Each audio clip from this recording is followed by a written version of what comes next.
Bonjour tout le monde, j'espère que vous allez bien. Aujourd'hui, nous décidons de partager avec vous une vidéo tutoriel sous-titre Les blogs, réalisée par moi-même, Al-Adil Abdullah, et mon collègue Jamel Abdelmounaim, demandé par le professeur Mohamed Zanan.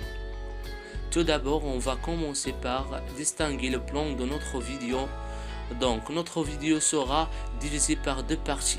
La première partie, c'est une partie théorique qui va traiter les points suivants.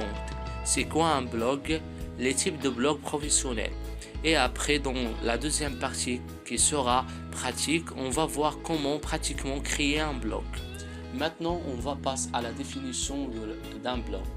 Donc le blog est un type de site internet particulier qui peut être présenté comme une sorte de journal intime publié sur la toile et accessible aux internautes du monde entier. De façon concrète, le blog permet donc à certains internautes, les blogueurs, de partager leurs avis, commentaires, humeur, point de vue sur l'actualité via la rédaction d'articles, la publication des photos.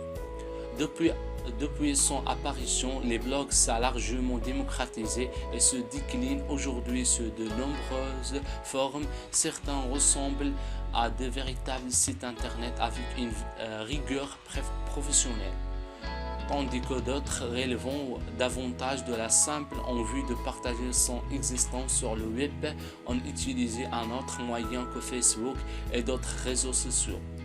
Le fait de pouvoir créer un blog gratuit en quelques minutes d'ailleurs contribue à la démocratisation et l'explosion d'un nombre de blogs sur Internet. Alors, il y a plusieurs types de blogs, mais dans cette vidéo, on va voir quelques types professionnels. On commence par le blog de direction. Un blog de direction est géré par un président ou un directeur ou un cadre supérieur de l'entreprise. Il est utilisé pour annoncer le lancement de nouveaux produits, discuter des prochaines évolutions de la société, commenter l'actualité en rapport avec un secteur d'activité en cours, partager les moments plus personnels de la vie de son auteur. Un blog de direction permet à son auteur de travailler son réputation et de favoriser l'insaturation de rapports de confiance. Le blog de l'entrepreneur. Le blog de l'entrepreneur est similaire au blog de direction, surtout dans le style. Il en diffère cependant par la fréquence de publication qui est plus régulière. Ce type de blog est également indiqué pour développer son réputation et par conséquent la notoriété de son entreprise.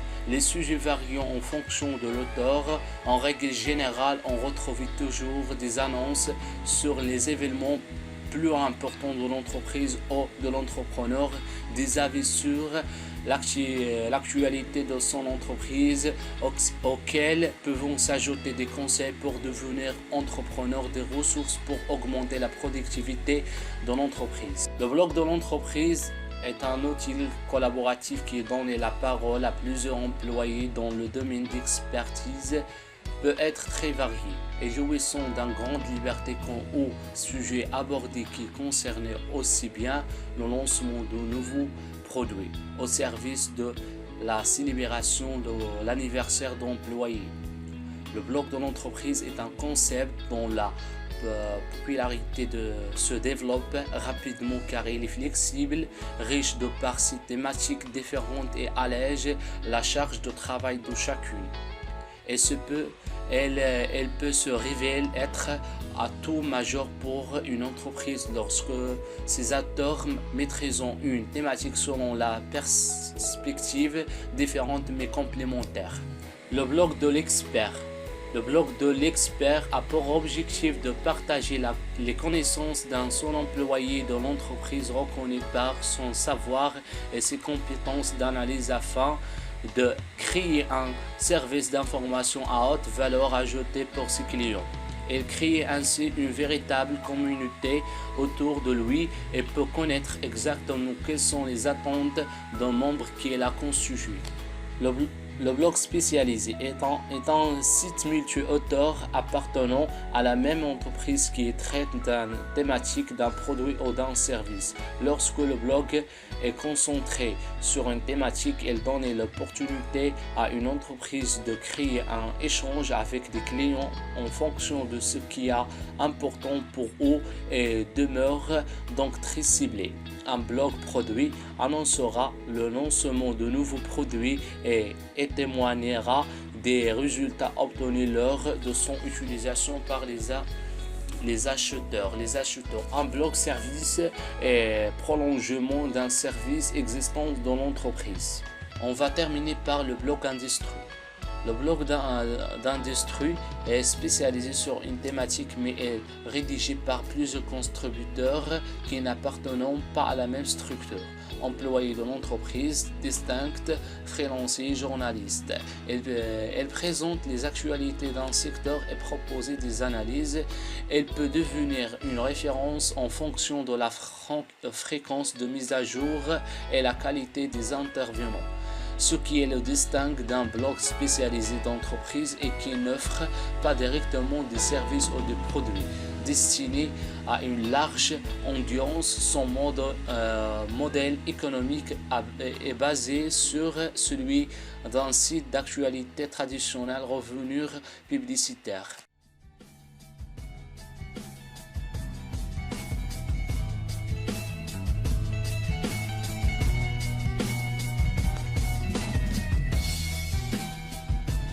Dès qu'on ouvre le site web wordpress.com, il va afficher cette page. On clique sur commencer, ensuite sur créer un blog. On va indiquer l'identifiant, donc c'est la première partie du site web de notre blog. Je vais écrire par exemple test GBI. C'est acceptable comme il est, testgbi.wordpress.com. Puisque c'est un blog gratuit, donc je vais cliquer sur commencer avec gratuit. Je vais mettre mon adresse email, ensuite je choisis un nom d'utilisateur et le mot de passe. Je vais cliquer sur continuer et voilà. Je vais cliquer sur afficher mon site pour qu'il affiche notre blog.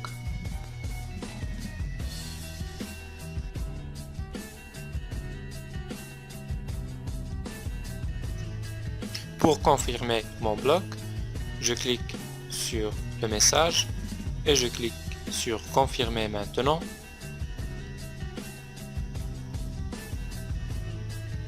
Et c'est confirmé. Vous pouvez lire ici votre email est confirmé. Vous pouvez désormais publier des articles sur votre blog.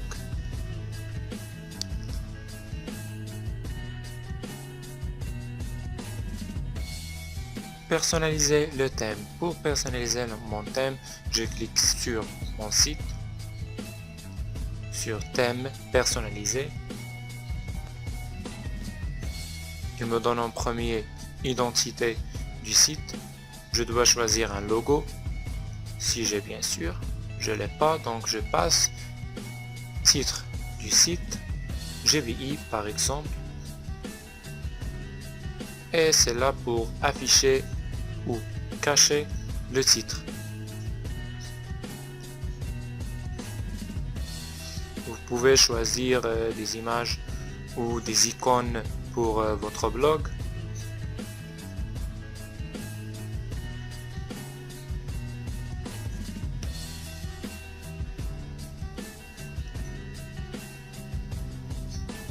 Ensuite, les couleurs, vous pouvez choisir, il y a beaucoup de couleurs à choisir.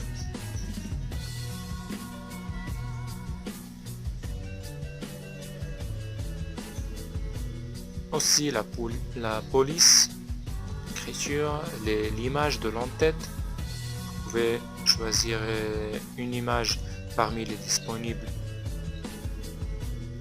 ou importer une image de votre desktop.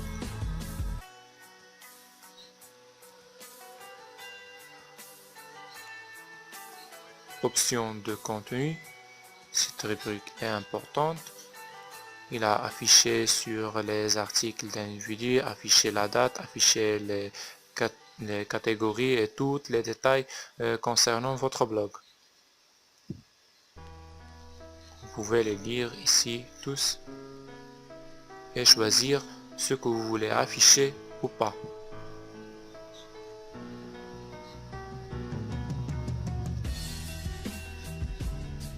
On a ici d'autres détails, les widgets, les pages d'accueil statiques, options du thème.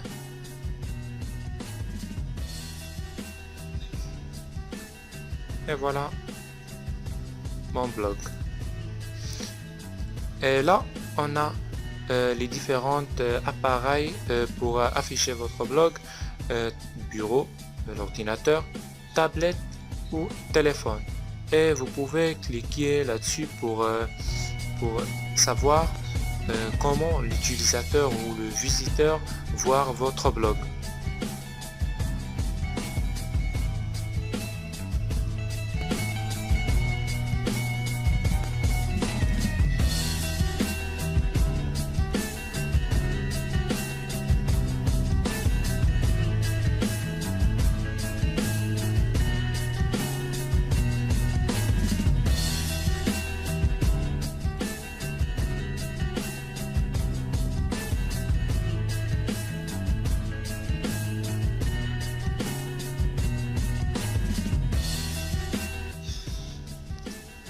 Pour ajouter une page, un article ou un fichier média, je clique sur ajouter.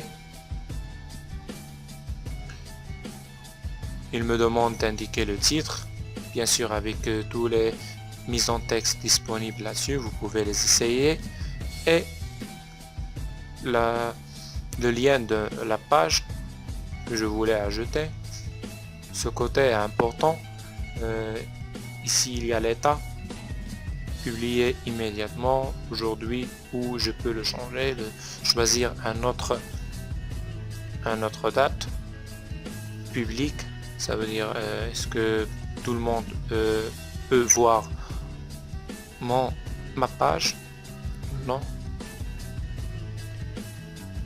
Image à la une, si je veux ajouter une image associée à la page, attribut de la page, à propos, contact, et il y en a encore autres détails, partage, si je veux partager ma page, identité, extrait, emplacement, etc. Un article, la même chose pour la page. Il me donne d'indiquer le titre. Bien sûr, toujours il y a des mises en texte, je peux l'utiliser, et ici je peux écrire mon article tout simplement, la date de l'article, aujourd'hui ou autre, le public qui peut voir mon article, et presque les mêmes détails, l'image, si je veux la partager et autres.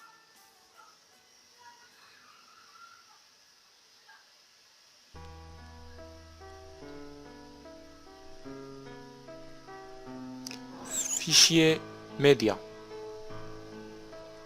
Il y a ici tout, mais les formes disponibles, c'est à côté images, documents, vidéos, son, presque tous les formes. Simplement, je clique sur ajouter nouveau.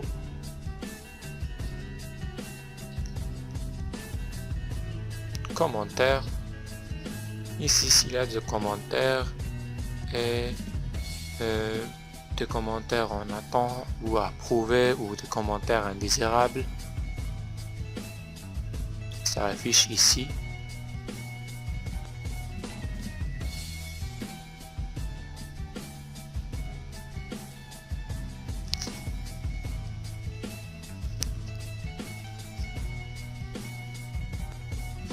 On peut modifier beaucoup de choses dans le profil.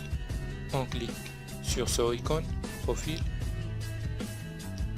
On doit ajouter d'abord le prénom, le nom, et on peut les changer après. On peut changer le nom public, on peut ajouter des informations sur le blog et plein d'autres choses.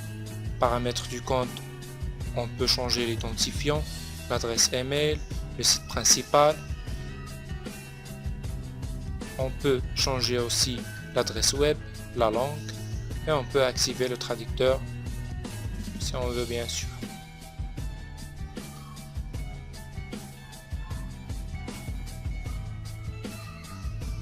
Gérer les articles. On peut gérer les articles, mais c'est vide puisqu'on n'a pas d'article. À partir du sécurité, on peut changer le mot de passe. Et il y a bien d'autres choses, paramètres de notification. Ici, étape et obtenir des applications. Statistiques.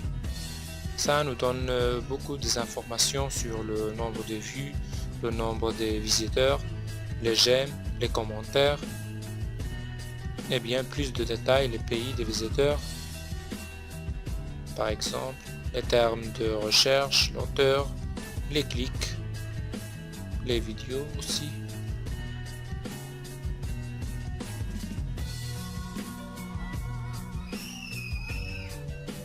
Et il y a bien d'autres informations. Je peux la partager le blog ou ajouter des personnes. Si on travaille par exemple en équipe, je peux ajouter une personne et sa fonction, son rôle.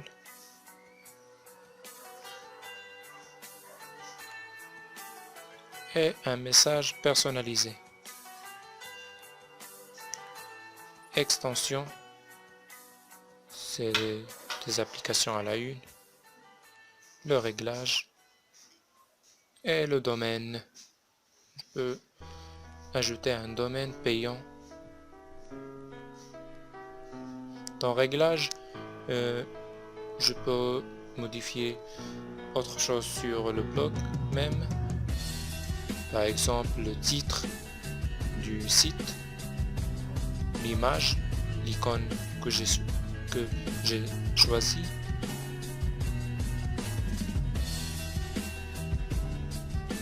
lecture. Cette rubrique est importante pour la découverte des autres blogs, les autres blogueurs, les autres écrivains.